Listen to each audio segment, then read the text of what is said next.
Tere kõigile! On 9. mai, Euroopa päev ja seda tähistatakse ka Euroopa Parlamendis. Tähistatakse töiselt.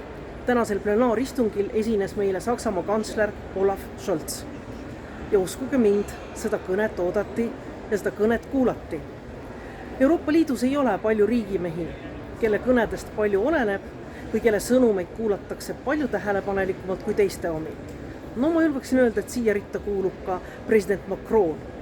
Ikka, kui sa tead, et hakkab kõnelema, mõtled vahel õudusega, vahel niisama, mida ta nüüd ütleb. Aga Olaf Scholzist. Ma pean ausalt tunnistama, et ta üllatas meeldivalt. Eriti üllatas ta oma esinemise teises pooles, kus ta pani kõrvale paberid ja hakkas rääkima seda, mida ta mõtles, rääkis nii-öelda peast ja südamest. Ja paar punkti, mis minu arvates väga olulised olid. Esiteks, toetus Ukrainale. Vankumatu toetus Ukrainale, rahaline, finantsiline relvastus. Jah, me oleme vahel kriitilised, kui aeglaselt Saksamaa otsustab. Jah, me oleme kriitilised, kui palju aega võtab kantsler Scholzil ühe või teise asja väljaütlemine. Aga ei maksa unustada, et Euroopa Liidu liikmesriikidest panustab Saksamaa täna kõige rohkem Ukraina ülesehitusse. Jah, mitte SKT mõttes, aga kogu summas. Mulle meeldis tema väga kindel väljaütlemine Euroopa laienemise osas ja selles osas, et partnereid ei tohi petta.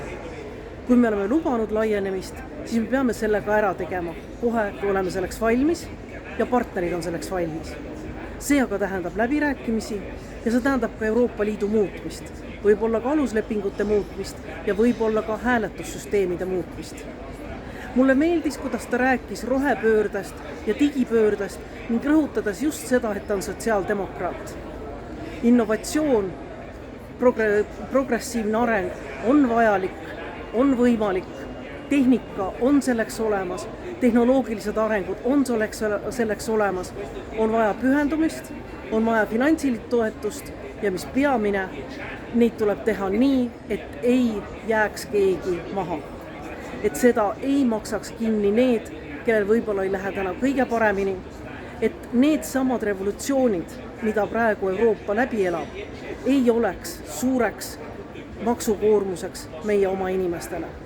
Ja tegelikult sotsiaaldemokraadid on selle eest seisnud ja mul on hea meel, et kantsler Scholz seda ka täna kordas. Aga mis peamine, ma arvan, tänane päev näitab veel kord ja rõhutab uuesti, milleks Euroopa Liit loodi.